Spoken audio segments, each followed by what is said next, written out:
Hello, two heads up. I'm inside of Yanil, and this is another mining guide. This time it is bronze and tin, and if you have superheat, I highly recommend using it here and making bronze bars. Now, let's talk about copper and tin for a second.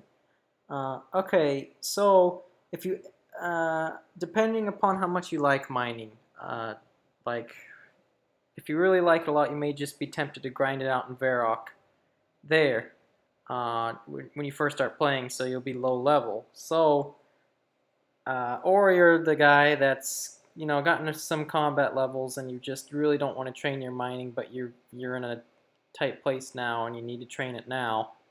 Either way, I recommend you finding your way over to Yanil. Whether probably the best way is just getting a Castle Wars ring and walking on over, because this mining spot is the closest to the bank and it's actually the least crowded in terms of mining copper and tin, because no one actually mines the copper and tin here because no one actually remembers that, oh, there are copper and tin here. That's why I highly recommend mining at this place.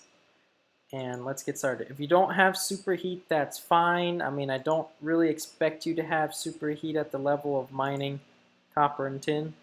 So here we are. We've got one copper. I'm in World 1. Of course, it's crowded. There are a bunch of people mining iron. But I'm at World 1, and we've got one copper ore and one tin ore right across from each other. So all you have to do is just click back and forth. If you remember the the tutorial guide on how to make bronze, you need one of each to make bronze. So you just go back and forth, and at a low level, I mean, I would do this until, like, if you want fast-ass experience, I'd do this, until you'd have an addy pick, maybe even a rune pick. You can do this until you have a rune pick and then switch to iron. This is still a great experience at 31 mining and up. Bronze bars, I think, sold for around 300 each. The thing is, not a lot of people buy bronze bars in bulk, so you may have to sell them for a little bit less than an iron bar.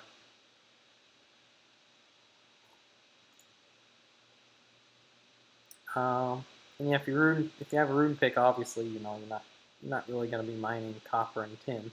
That doesn't mean you don't, that doesn't mean you can't. I'm just saying, oops, there goes my rune pick head.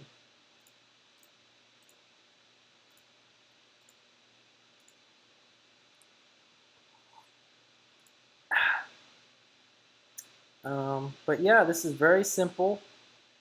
And so once I get a full inventory, I can either superheat it or run it over the bank.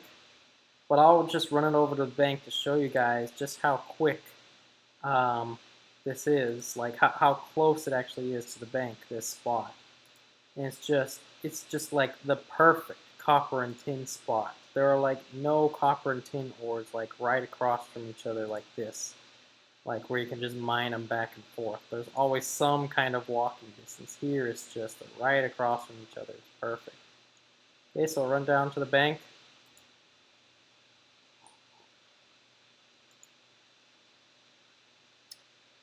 And yeah, the bank is literally this close.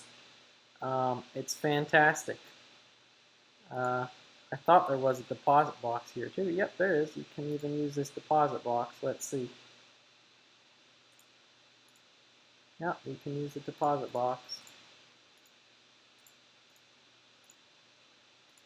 There it all goes. And yeah, highly recommend, no matter what your level is, your combat level, your mining level, your combat level is, find your way over to Yanil. Like I said, get a Ring of Dueling, teleport to Castle Wars, and then just walk east to Yanil and mine in this spot. It is the best spot to mine copper and tin. One of the best spots. And I'm actually going to double check on that because an idea just popped in my head. Anyways, thanks for watching if I publish this video. See you next time.